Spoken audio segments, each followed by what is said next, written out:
updates on this, and as Burzine is saying that there are some local media outlets that seem to be indicating that there could be some possible strikes that could have taken place at the airbase that we were mentioning earlier. Anjana. Yeah, so we have an official confirmation from the Ministry of Defense in Abu Dhabi that there was a Iranian ballistic missile attack on Abu Dhabi, which was dealt with by the UAE air defenses. And it says a number of missiles were successfully intercepted. So I guess that was the blast that I heard and a lot of residents heard and spoke about earlier. And the UAE authorities also say that they also dealt with the fall of a shrapnel on a residential area in the city of Abu Dhabi, which resulted in some material damage and the death of a person of Asian nationality. So first casualty in the UAE. He's an Asian national, according to government authorities. And they also confirmed that the security situation is under control. So I think that is an official confirmation that we were waiting for. At least a half an hour ago, there was 2 rounds of the similar blasts and explosions that we heard. And there are pictures and videos doing the rounds on social media. But now we have a confirmation that there is at least 1 casualty and a barrage of missile attacks on Abu Dhabi. And Shiva, I want to bring you in on just that aspect. Till now we've been talking about strikes, but the human toll of any war is now beginning to finally be seen. First casualty that Anjana is talking about, we have now reported. It's confirmed. And we don't even know what the casualties are in Iran and Israel yet. Yes. The attacks began in Iran. There is no information just yet about what the casualty numbers are in Iran. In Israel, in any of the other places. So this is, Anjana is literally reporting the first casualty in this entire exchange so far.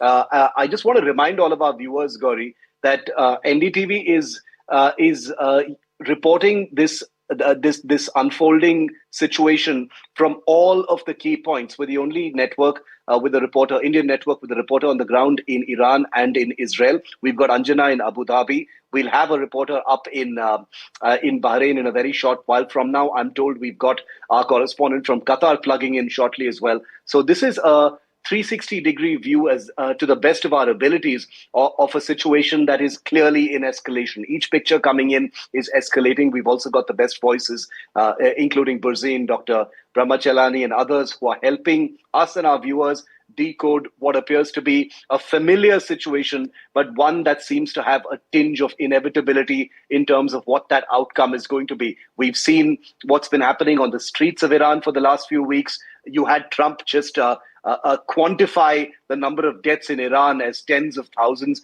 We don't know what that figure is, but the people of Iran right now have basically gotten a message from Trump. They've gotten a message from Netanyahu. What's going to happen in Iran is I think, key to what we're reporting right now.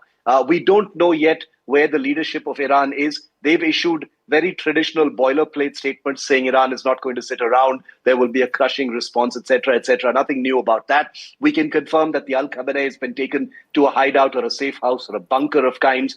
There's been an attack on a ceremonial residence of the Al Khamenei, as Maral was telling us a little earlier. Unfortunately, we've lost that link with her because there's a complete internet shutdown in Tehran at this point of time. But the leadership of Iran, is this escalating or has it already become a decapitation strike? We don't know just yet, and I don't want to conjecture just yet, but all the contours that Trump and Netanyahu have given us about, Roaring Lion and Epic Fury, basically sounds like that's exactly what they're aiming for this time. It doesn't look like it's going to stop before they achieve that. I'm just wondering what that red line is going to be. All right. In fact, as we focus on all of these visuals coming in from across the Middle East, from Israel, from Iran, the latest updates, and in fact, we'll bring in Aditya Raj call now.